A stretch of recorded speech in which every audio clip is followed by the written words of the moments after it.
Lengvutis uždavinys su progresija. Mums reikia apskaičiuoti progresijos 8 narį, kai žinome, kad pirmas narys yra 7, antras narys yra 5 ir taip toliau.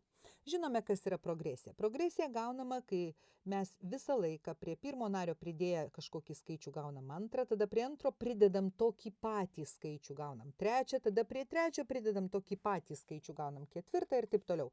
Tai prie ką reikia pridėti prie 7, kad gauti 5? -2, arba kitaip tariant, tiesiog atimti 2.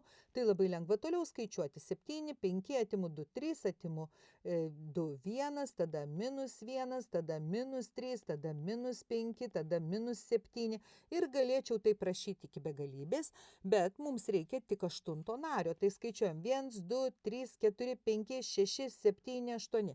8 tai reiškia mano tas 8 narys lygus -7.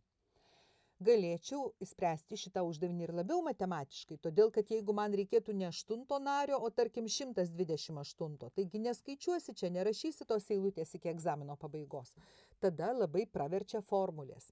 Aš žinau, kad mano pirmas narys yra 7, antras narys yra 5, pirmiausiai randu progresijos skirtumą D. Progresijos skirtumas visada lygus iš nario atimti prieš tai buvusį. Tai mūsų atveju iš 5 atimti 7 ir gaunam -2. Ir tada pasinaudojom n-tojo nario formulę. A1 plus n-1d, tokią formulę rasi egzaminų lape ir įrašom, mums reikia 8 nario, tai reiškia rašau pirmą narį, pirmas narys pas mane va 7, pridėti dabar iš n-1, n pas mane yra 8, tai 8 - 1 bus 7 ir d, o d yra -2. Ką čia aš gaunu? 7 atimt 14 lygų -7. Taigi tas pats atsakymas. Dabar reikia apskaičiuoti progresijos sumą.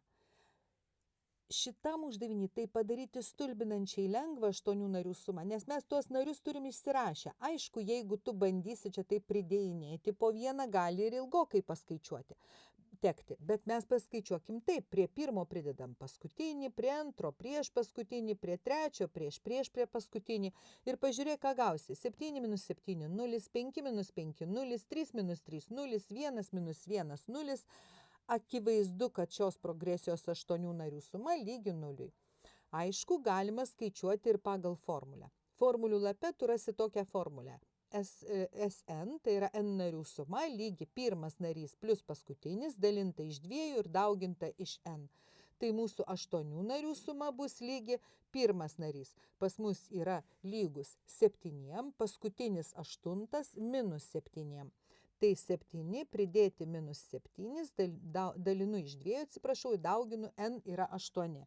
Lygu, tai ką aš čia gaunu? 7 - 7 - 0, dalinu iš 2 0, dauginu iš 8, aišku bus 0, ką mes jau ir taip žinome. Uždavinys išspręstas.